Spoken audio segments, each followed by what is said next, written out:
Antes de mais nada, eu quero desejar um dia mais que abençoado e repleto do amor de Deus. E pedir desculpa pra vocês, gente, porque eu tô muito gripada. E contar para vocês que acabou de explodir uma bomba no colo de Luiz Inácio Lula da Silva do PT hoje. E quando eu vi, eu não acreditei. Depois daquele escândalo do INSS que já tinha deixado o governo completamente encurralado, agora a Polícia Federal acaba de revelar mais uma fraude bilionária, envolvendo estruturas ligadas ao governo. Gente, essa lista já rendeu uma notícia que eu quero trazer para vocês do STF. É isso mesmo. Mais uma operação de impacto da PF, o que foi descoberto já está sacudindo os bastidores de Brasília. Mas esse último já gerou corre-corre nos bastidores e tensão nos corredores. E silêncio absoluto entre os aliados. E já vocês vão saber por quê. Envolve o STF. Essa nova descoberta pegou todo mundo de surpresa e já tem gente dizendo que o que foi revelado agora é só a pontinha do iceberg. Então por aí vocês já tiram. Vem muita coisa por aí. E agora mesmo, acabou de sair, mais uma bomba daquelas explodiu nos bastidores de Brasília. E essa envolve diretamente grande aliado de Lula. É, gente, um grande aliado de Lula. Nome de peso, viu? No Senado. Tem trânsito direto com o Planalto e é considerado um dos pilares da base petista. Mas agora a coisa ficou tão feia, mas tão feia, e a denúncia é gravíssima, envolvendo até a filha desse poderoso senador, que caiu como uma bomba em Brasília. E segundo fontes, o que foi descoberto é simplesmente estarrecedor. E essa denúncia já pode respingar direto em Luiz Inácio Lula da Silva do PT. E todos os detalhes e destaque dessa notícia você vai ver nesse editorial de hoje. E em meio a todo esse embate, eu ainda tenho uma última notícia que vai alegrar o seu coração. Então, como vocês podem ver, o editorial de hoje é bomba atrás de bomba. E no meio desse caos todo, enquanto Lula tenta desesperadamente se segurar no cargo, achando que vai se afastar de mais esse escândalo, gente, eu posso te garantir que explodiu mais um pedido de impeachment. E dessa vez parece que a coisa tá ganhando força, viu? O motivo agora envolve diretamente as fraudes bilionárias do INSS. E o pedido já foi protocolado por um deputado aliado de Bolsonaro, que não tá nem um pouquinho de brincadeira. Brasília inteira já está comentando que esse pode ser o pedido mais forte até agora, desde o mandato de Lula. Por aí vocês tiram. O cerco está se fechando e desespero só aumenta no Planalto. Mas antes de eu trazer essas e mais outras notícias para vocês, eu gostaria que você deixasse seu like, se inscrevesse no canal e compartilhasse esse vídeo com o máximo de pessoas que vocês conseguirem, porque eu preparei um vídeo aqui para vocês, que em meio a tudo isso tem deixado até os ministros do STF preocupados, viu, gente? É lógico, né? Governo Lula e ainda tem um ministro do STF está se sobressaindo sobre os outros e acabou de acontecer esta notícia, uma racha no STF, e eu preparei esse vídeo para vocês e vocês vão ver que André Mendonça realmente está criando voz dentro do Congresso e acabando com todas as narrativas daqueles que são amigos de Lula, principalmente Flávio Dino. Gente, assistam este vídeo para vocês perceberem que o clima está tão tenso que está até mesmo respingando no STF. Olhem este vídeo. Vejam, gente, o que aconteceu dentro do STF que por essa ninguém esperava. Quando você diz que alguém é ladrão, está implícito um crime. Quando você diz que alguém é burro, não tem um crime. O que é o mais incompetente, o que é um ridículo. Exato. Portanto, eu acho que o divisor aí, na minha visão, é a imputação ou a sugestão de um crime, que eu acho que faz diferença. Pois não, ministro André? Ainda assim, o ladrão é uma opinião sobre a pessoa.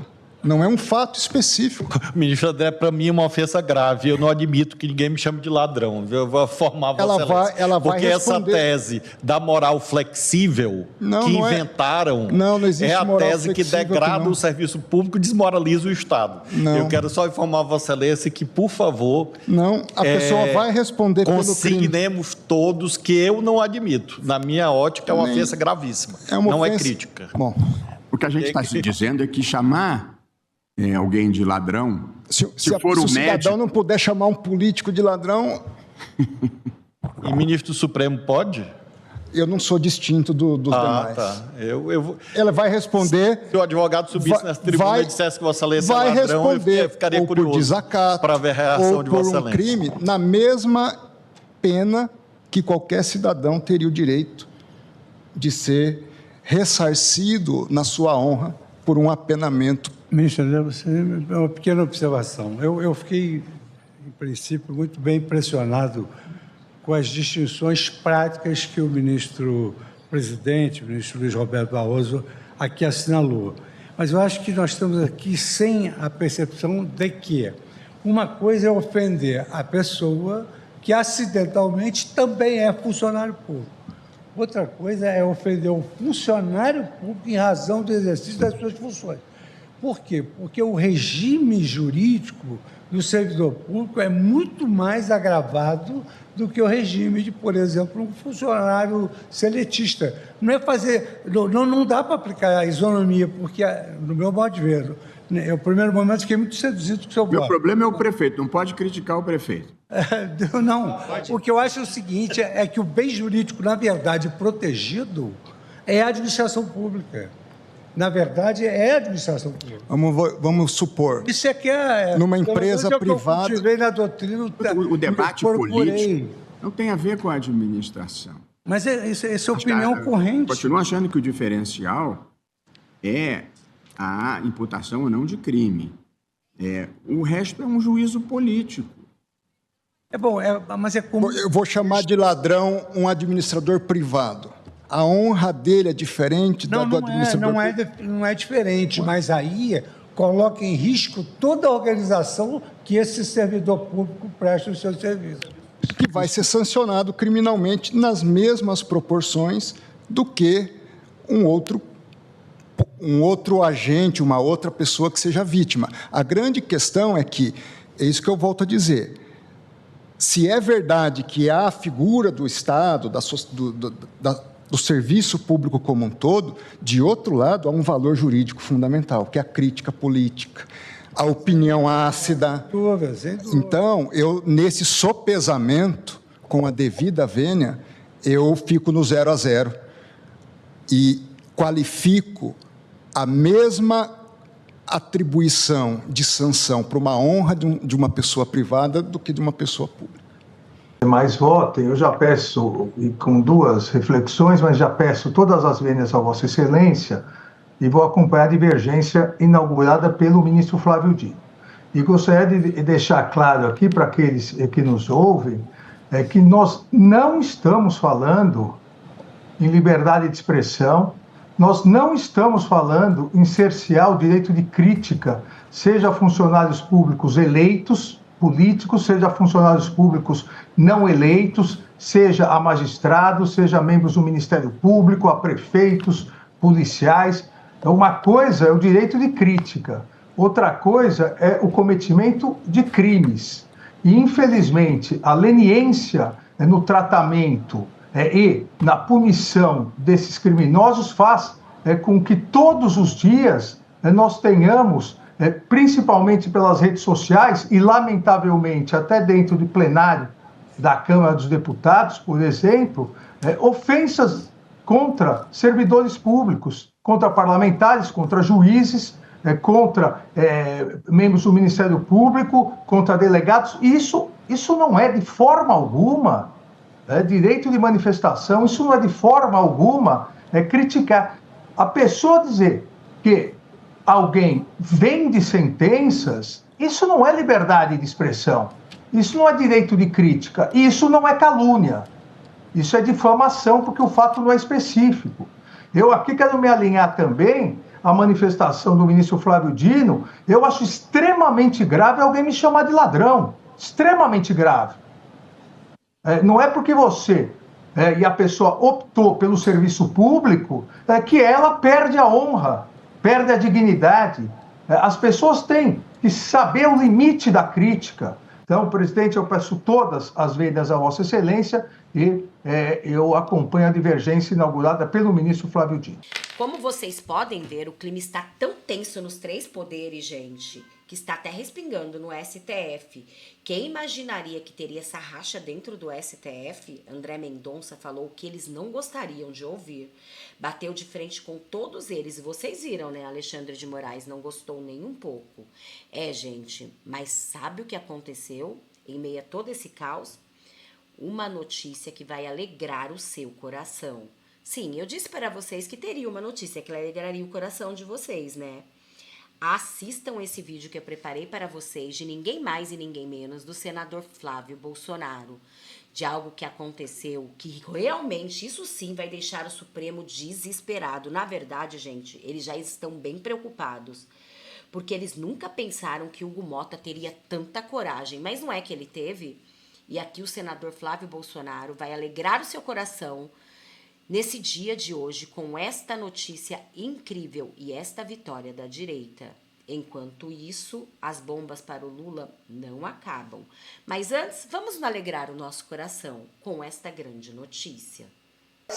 Acompanhando aqui a votação, onde o plenário da Câmara acabou de sustar a ação penal, o processo penal como um todo, do deputado delegado Ramagem, nosso amigo do Rio de Janeiro, e por consequência, como manda a Constituição, isso também se estende ao presidente Bolsonaro. Então aqui o Parlamento faz a sua parte, cumprindo a Constituição, garantindo aqui a verdadeira independência entre os poderes, e vamos aí continuar tocando a bola e com certeza todos vocês fazem parte dessa vitória que hoje a Câmara dá aqui para o país.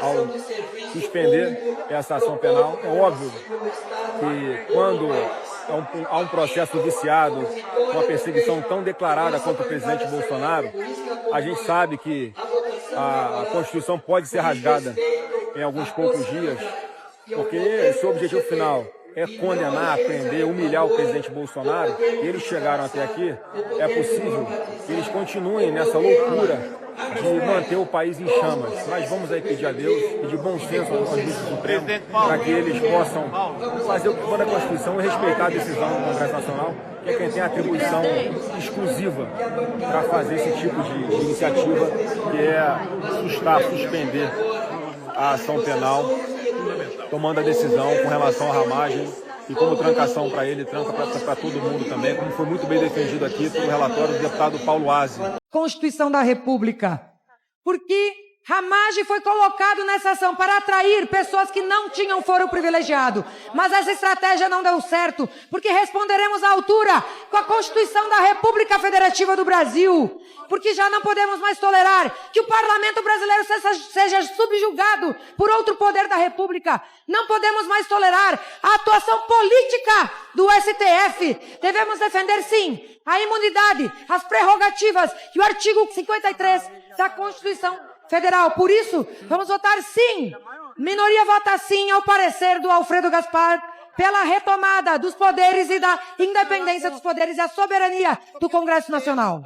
Tá aí, gente, vitória da direita, vitória esmagadora contra a esquerda. Eles já estão desesperados. E agora, gente, eu tenho 3 sequências das piores notícias para Luiz Inácio Lula da Silva do PT. Enquanto a direita está comemorando, Lula está desesperado, porque essas 3 notícias que eu vou trazer para vocês realmente é uma das piores notícias, uma verdadeira tragédia para Lula. Olhem essas notícias. A começar por essa. Fraude no INSS. Deputado protocola novo pedido de impeachment de Lula. Evair de Mello também pede a suspensão dos direitos políticos do petista por 8 anos. Eles só estão bebendo do seu próprio veneno. Sabe quando o feitiço cai contra o feiticeiro? Até que, enfim, é isso que está acontecendo com a esquerda agora. O presidente da República, Luiz Inácio Lula da Silva, é alvo de mais um pedido de impeachment na Câmara dos Deputados. A nova solicitação, baseada no recente escândalo bilionário do INSS, foi protocolada pelo deputado federal Evair de Mello, do Progressistas. Evair de Mello cita a descoberta da fraude superior de 6,3 bilhões que ocorreu por meio de desconto em contas de aposentados e pensionistas. Por meio de associações centrais sindicais, o caso veio à tona por meio da operação sem desconto da Polícia Federal, com apoio da CGU. E as provas reunidas demonstram a existência de sequência dolosa e atos administrativos. Mas as notícias ruins para Lula não parou por aí. Vem mais, tá? Olhem isso. Rei do lixo, filha do senador do PT, filha do senador do PT, foi sócia de lobista alvo da PF. A investigação na Operação Overclean foi sócio da filha do senador Rogério Carvalho. Até 2024, o parlamentar defende a legalidade do negócio. Rogério Carvalho, tá? Senador da República, Rogério Carvalho. Prestem atenção, petista, tá? O senador Rogério Carvalho, do PT, empregou em seu gabinete com salário de 14,3 mil Evelyn Siqueira, esposa de Gabriel Mascarenhas, apontado pela Polícia Federal como lobista do empresário José Marcos Moura, o rei do lixo. A mulher de Mascarenhas foi exonerada do cargo comissionado a pedido em março do ano passado.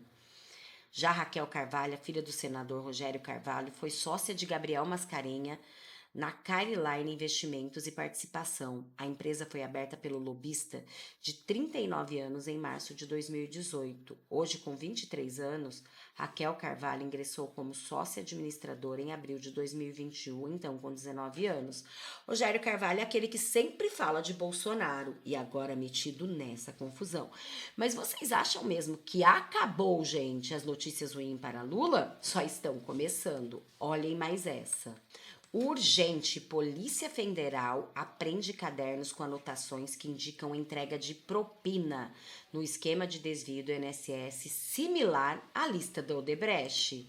A Polícia Federal apreendeu cadernos. Foi o que disse Geraldo Alckmin. Prestem atenção o que vai dizer aqui esse jornalista. Isso é muito grave. Eles só voltaram à cena do crime. Com anotações, a Polícia Federal apreendeu cadernos com anotações para os investigadores que indicavam a entrega de propina no esquema de desvios no INSS. Sim, um caderno com indicação de propinas. Esse material foi encontrado na casa de um dos alvos da Operação Sem Desconto, que revelou todo esse esquema bilionário. Os cadernos com as anotações foram encontrados no escritório de Antônio Carlos Camilo Antunes, conhecido como Careca do INSS. Ele é apontado como possível lobista e também facilitador de todo esse esquema de corrupção.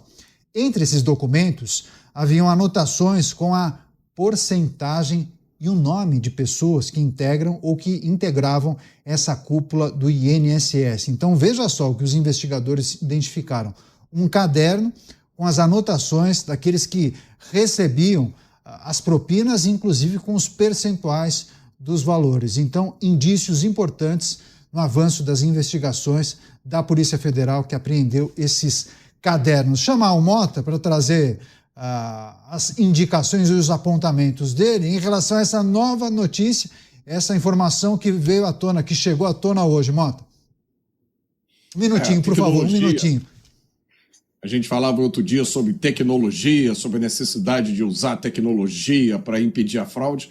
Não precisa tecnologia, tá vendo? A tecnologia da fraude é antiga, é analógica, é caderno, é percentual. São aquelas coisas tradicionais da política brasileira. É a tecnologia do suborno, uma tecnologia que o Brasil detém e domina muito bem. É isso aí, gente. Como vocês podem ver, só sequência de notícias difíceis para Luiz Inácio Lula da Silva do PT, que não tem nada para comemorar. Mas já nós temos muito para comemorar. E se você, assim como eu, alegrou seu coração com essa grande notícia, Deixe aqui nos comentários se você também tem fé em Deus e acredita que Bolsonaro vai ser o nosso presidente em 2026. Comenta aqui. A direita está mais forte do que nunca com Bolsonaro em 2026, presidente da República. Vamos mostrar para eles que somos muito mais que 58 milhões de brasileiros. Bom, gente, eu vou ficando por aqui para o vídeo não ficar muito longo. Desejando a vocês um dia mais que abençoado e repleto do amor de Deus.